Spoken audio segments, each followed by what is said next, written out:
इस India alliance महागठबंधन के सभी हमारे साथी यहाँ उपस्थित हैं। बहुत ही गंभीर मामले को लेकर के आज हम सब लोग आपके बीच प्रेस कॉन्फ्रेंस करने आए हैं। बहुत ही महत्वपूर्ण, ये लोकतंत्र और संविधान के साथ खिलवाड़ हो रहा है। आप सब लोगों को पता होगा कि इलेक्शन कमीशन ने अचानक से विशेष गहन पुनरीक्षण की घोषणा की है। इसका ये मतलब है कि अभी जो पब्लिश हुआ था वोटर लिस्ट फरवरी माह में, जो फ्रेश घटाव जुड़ाव के बाद अब पूरे 8 करोड़ बिहारियों का वोटर लिस्ट जो है उसको साइड कर दिया गया है। अब नए सिरे से जो है वोटर्स बनाए जाएंगे। अब ये साफ तौर पे सवाल उठता है कि ठीक चुनाव से 2 महीने पहले आप ये काम क्यों कर रहे हैं, और लगभग क्या ये पॉसिबल है कि 8 करोड़ लोगों का 25 दिन के अंदर आप वोटर्स बना लें, डोर टू डोर जाएं, और यही नहीं, ऐसे ऐसे डॉक्यूमेंट्स मांगे गए हैं जो गरीबों के पास होंगे ही नहीं। अभी हम काफ़ी डिटेल में एक एक करके है अपनी बात को हम रखेंगे, और सवाल जो है हम लोग इलेक्शन कमीशन से पूछना चाहते हैं, और आने वाले समय में हम लोगों का एक डेलीगेशन भी जो है इलेक्शन कमीशन जाएगा। बात स्पष्ट है, नीतीश जी, मोदी जी डरे हुए हैं। वो बिहार के हार को देखते हुए नीतीश जी दिल्ली जाते हैं और वो चाहते हैं कि गरीबों का वोटर लिस्ट से नाम जो है कट जाए। यानी लोकतंत्र में गरीबों को सबसे महत्वपूर्ण अधिकार जो अगर मिला है तो वो वोट का मिला है। और लालू जी हमेशा कहते हैं वोट का राज मतलब छोट का राज, और उस अधिकार को भाजपा और नीतीश जी, जो वंचित, शोषित, जो back bencher of the society जो है, जो समाज के अंतिम पैदान पे खड़ा व्यक्ति या समाज परिवार है, उसके अधिकार को ये लोग छीनना चाहते हैं। अब ये सवाल खड़ा होता है कि 22 वर्षों के बाद विशेष गहन पुनरीक्षण जैसी बड़ी एक्सरसाइज की क्या जरूरत आ पड़ी?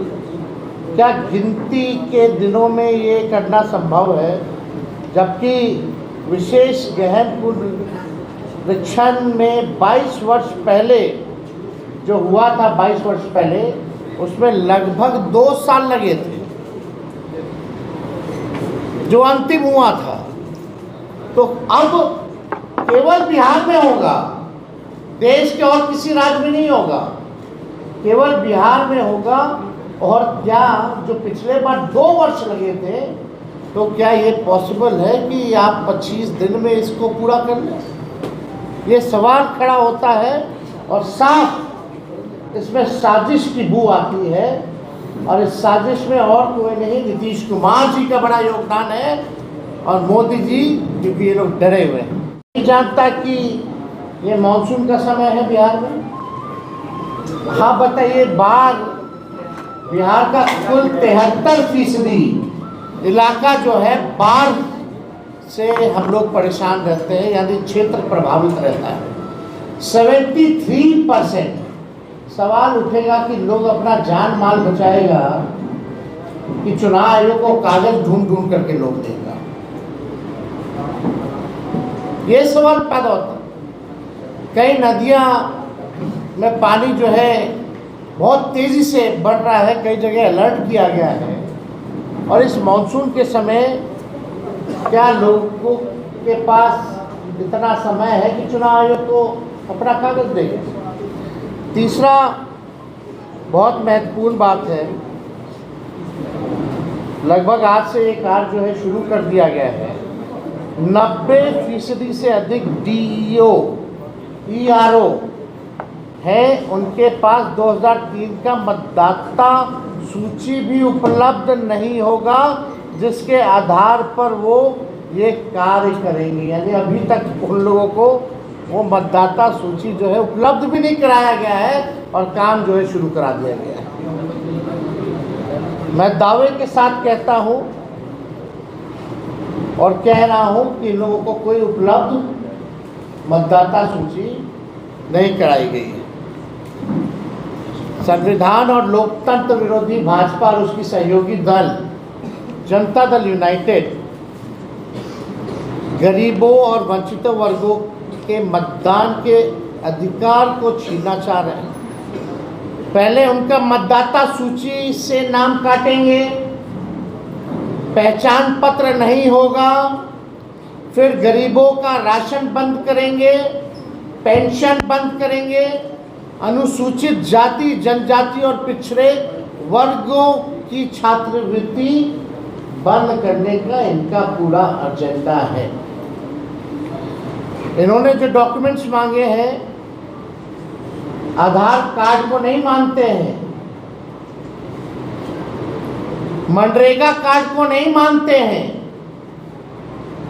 ये लोग इसको वैध नहीं मानते। बिहार में हम दावे के साथ कह सकते हैं सबके पास आधार कार्ड भी नहीं बना हुआ, गरीबों के पास आधार कार्ड भी नहीं बना हुआ,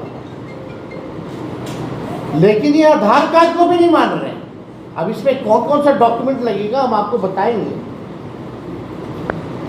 लेकिन आप बताइए, कुछ दिन पहले ही चुनाव आयोग का एक एक्सरसाइज था कि वोटर लिस्ट और आधार कार्ड को लिंक किया जाए ताकि डुप्लीकेसी ना हो। तो आप आधार कार्ड को क्यों नहीं मान रहे इसमें? ये तो बड़ा गंभीर सवाल पैदा करता है।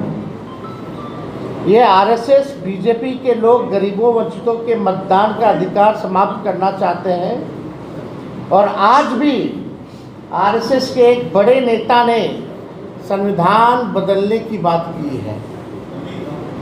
आज एक RSS के नेता ने संविधान को भी बदलने की बात की। 2024 में संपन्न लोकसभा चुनाव इसी मतदाता सूची पे हुए थे, तो लोकसभा का चुनाव वही मतदाता सूची पे हुआ है, तो बिहार का क्यों नहीं हो सकता है? वही सूची होगी ना। आखिर क्या जो है जरूरत पड़ गई आनंद फानंद में? आप देखिएगा,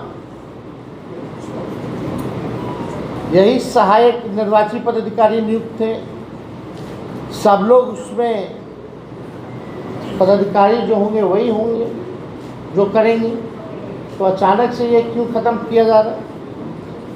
क्या उसी सूची के आधार पर बनी सरकार की वैधता पर सवाल नहीं उठता? और चुनाव से ठीक पहले ये निर्णय क्या सही है? अब इसमें आप देखिएगा, बिहार में टोटल 8 करोड़ योग्य मतदाता हैं। इनमें से 59% आबादी 40 वर्ष या उससे कम आयु की है, यानी लगभग 4 करोड़ 76 लाख लोग निर्वाचन आयोग के निर्देश के अनुसार 1 जुलाई से 31 जुलाई 2025 के बीच इन 4 करोड़ 76 लाख लोगों को अपनी नागरिकता को साबित करना पड़ेगा। को साबित में आधार कार्ड नहीं है, मनरेगा वाला नहीं है, उसमें क्या है? अगर इन समूह को 4 करोड़ 76 लाख लोगों को 3 समूह में अगर बांटा जा सकता है। पहला समूह लगभग 4% लोग जो 39 से 40 वर्ष की आयु के हैं, इन्हें अपनी नागरिकता का दस्तावेज प्रस्तुत करना होगा।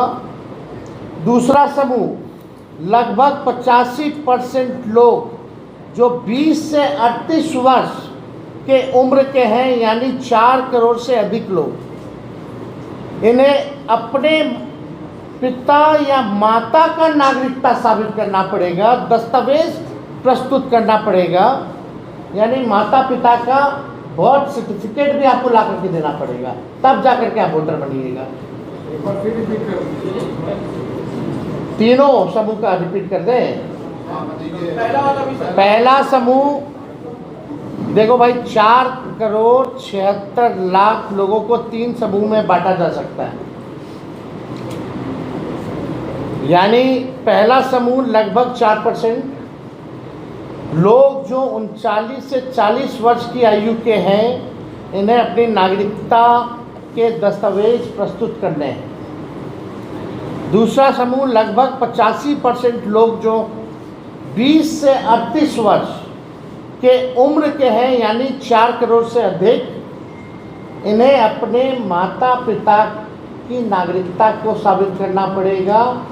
यानी 39 साल के लोग जो है 28 से 38 साल के बीच के 20 से 38 साल के बीच के जो लोग हैं, उनको अपने माता पिता का डेट बर्थ सर्टिफिकेट वगैरह जो है वो लाना पड़ेगा, डॉक्यूमेंट देना पड़ेगा।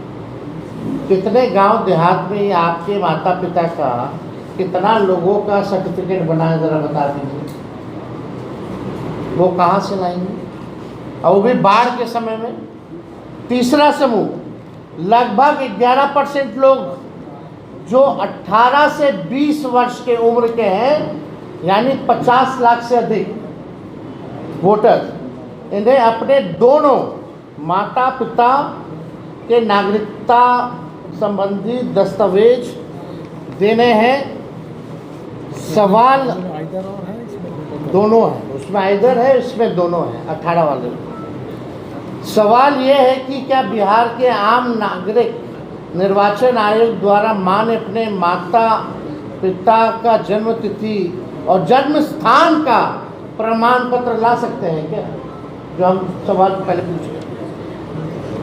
निर्वाचन आयोग द्वारा मान्य 11 दस्तावेजों में से 3 अपेक्षाकृत अधिक आम हैं: जन्म प्रमाण पत्र, मैट्रिकुलेशन प्रमाण पत्र और जातीय प्रमाण पत्र। अब आइए जन्म प्रमाण पत्र, एक इंटरेस्टिंग डेटा हम देते हैं। ये भारत सरकार का NFHS 3 का सर्वे है के अनुसार 2001 से 25 में जन्मे बच्चों में केवल 2.8% के पास जन्म प्रमाण पत्र था। ये अभी का है, उनसे पहले हमारे माता पिता का तो छोड़ दीजिए कितना % होगा कि नहीं होगा। ये तो 2001 से 25 का भारत सरकार का आंकड़ा है, जो 2001 के बाद जो जन्मे यानी 25 तक का मात्र केवल 2.8% है बर्थ सर्टिफिकेट। तो आप बिहारी का बता रहे हैं, ये बिहार का ही डेटा हम दे रहे हैं स्पेसिफिकली। मैट्रिक प्रमाण पत्र का देखिए, NFHS 2 के अनुसार आज 40 से 60 वर्ष के पुरुषों में से केवल 10 से 13% ने हाई स्कूल की पढ़ाई पूरी की है। और जो हाई स्कूल का पढ़ाई अगर पूरी नहीं किया उसका क्या, वो कहाँ से लाएगा, क्या देगा? अब जातीय प्रमाण पत्र पे आइए। इंडिया ह्यूमन डेवलपमेंट सर्वे 2011-12 का के अनुसार अनुसूचित जातियों के लगभग 20% और अन्य पिछड़ा वर्ग लगभग 25% लोगों के पास जातीय प्रमाण पत्र था। उच्च जातियों में तो ये अनुपात और भी कम होगा, इसलिए औसतन 20% से भी कम परिवारों के पास ये प्रमाण पत्र उपलब्ध है।